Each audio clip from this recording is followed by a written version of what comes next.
روزنامه The Wall Street Journal روز 8 اکتبر سال 2023 با تکیه به منابع خود گزارش داد که حمله هایی که حماس صبح شنبه علیه اسرائیل آغاز کرد و تا به حال ادامه دارد با اجازه و کمک ایران صورت گرفته و چند هفته پیش از جانب مقامات امنیتی جمهوری اسلامی برنامه‌ریزی شده است. در این گزارش به نقل از اعضای بلندپایه حماس و حزب الله آمده است که نیروهای سپاه پاسداران انقلاب اسلامی ایران از ماه آگوست با حماس برای برنامه‌ریزی این حمله گسترده هوایی، زمینی و آبی همکاری نموده.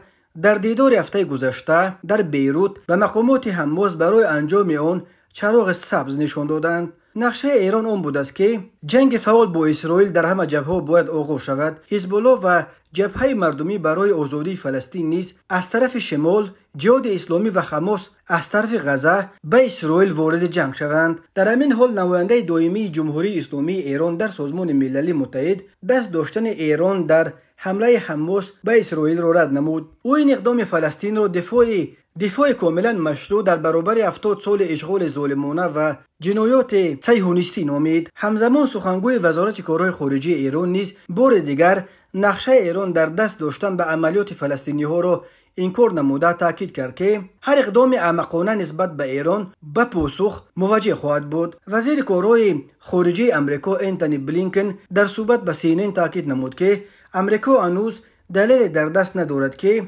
هدایت یا دخالت ایران در این حمله ها را تصدیق و رد کند. اما او در ادامه صحبتش افزود که بدون شک بین ایران و حماس رابطه عمیق وجود دارد. در نوبت خود ایران نیز با صراحت پشتیبانی از گروه های فلسطین از جمله حماس و جهاد اسلامی را انکار کرده اعتراف میکند که با این گروه ها رابطه نزدیک دارد، اما دست داشتن خود به حمله بی سابقه حماس به اسرائیل تذکیب میکند.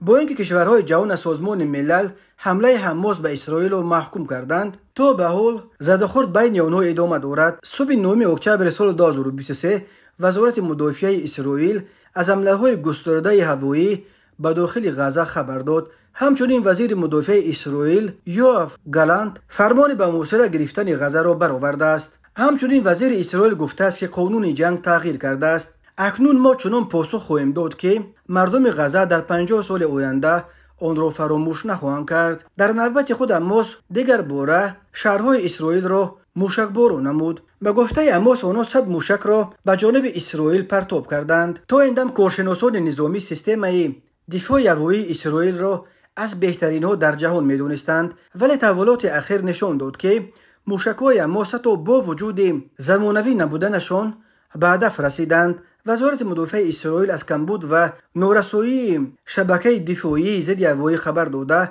از امریکا کمک خواسته است. امریکا نیز در نوبت خود کشتی‌های جنگی و حربیش را به ساحل اسرائیل نزدیک نمود. این اقدام امریکا را روسیه دخالت طرف سوم به درگیری‌های حماس و اسرائیل نامیده است. در 3 روز درگیری‌های حماس با اسرائیل بنا به اطلاع وزارت تندرستی اسرائیل دست کم 700 اسرائیلی کشته و 2384 نفر زخمی شدند. از جانب فلسطینی‌ها باشد اساساً در نتیجه حمله‌های هوایی اسرائیل به غزه 493 کس کشته و 1750 نفر دیگر مجروح شدند.